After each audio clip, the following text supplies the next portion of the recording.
tablet នេះនៃ game ក៏បានអូសរូបក៏ត្រូវប្រើបានដូចសិលវាមិនឲ្យយើងខ្ជិលនៅក្នុងការប្រើប្រាស់វាពេញមួយថ្ងៃនោះឡើយហើយនេះគឺជា AI tablet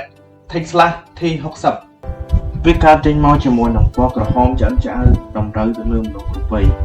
ហើយមានកម្រាស់ស្ដើងបំផុតមានកាមេរ៉ាចំនួន2គ្រាប់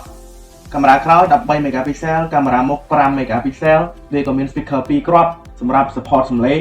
ហើយនៅខាងក្រោមវាមានជាមួយនឹងរុនដោតកាសនិងរុនសាកថ្មហើយវាមកជាមួយនឹងអេក្រង់12 inch កម្រិត 2K ហើយវាមានជាមួយនឹងមុខងារ AI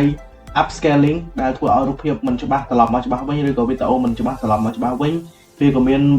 មុខងារ AI ដែលឲ្យយើង control ជាមួយនឹងការបញ្ជា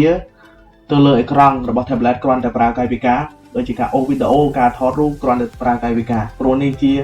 AI tablet ហើយចំពោះតម្លៃគឺទុន$169មកជាមួយនឹងមុខងារ AI ជាច្រើនដែលយើងនឹកស្មានមិនដល់ chip របស់វាត្រូវបានប្រើប្រាស់ជាមួយនឹង chip octa-core ហើយវារត់ជាមួយនឹង Android 15ដូច្នេះស័ក្តិសម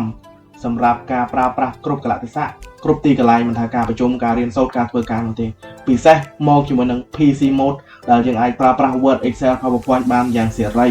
ហើយអាចប្រើប្រាស់ជាមួយនឹងខ្មែរ Unicode បានយ៉ាងល្អវាក៏មកជាមួយនឹង AI ដែលអាចសង្ខេបអត្ថបទឲ្យយើងបានផងដែរហើយវាក៏មានមកជាមួយនឹង support HDMI ដែលយើងដោតបញ្ជូនរូបភាពពី tablet ទៅកាន់ monitor បានផងដែរជាមួយនឹងតម្លៃសមរម្យមុខងារ AI ជាច្រើនឆ្លាតវៃនៅក្នុងនេះធ្វើឲ្យយើងមិនថាំចិត្តនោះទេការប៉ះល្បឿនបញ្ជាក៏ល្អ refresh rate រហូតដល់ 90Hz វាមាន RAM 16GB memory 128GB តែយើងអាចបន្ថែមបានរហូតដល់ 1TB ហើយវាមានថ្ម 8000 mAh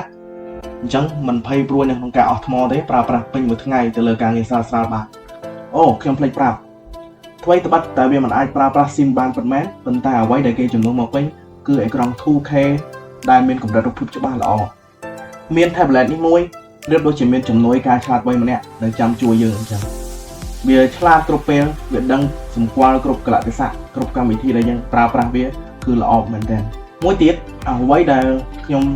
ចង់ប្រាប់ដែរនោះគឺរបស់របរដែលមាននៅក្នុងប្រអប់នេះមានដូចជា case សម្រាប់ការពារ tablet មានដុំសាកមានខ្សែសាកមានសភៅណែនាំមានបានធានាអញ្ចឹងលោកអ្នកអាចទៅរកបាននៅសារិកា Cambodia ដែលយើងមានផ្គត់ផ្គង់នៅក្នុង stock ស្រាប់សូមអរគុណសូមជម្រាបលា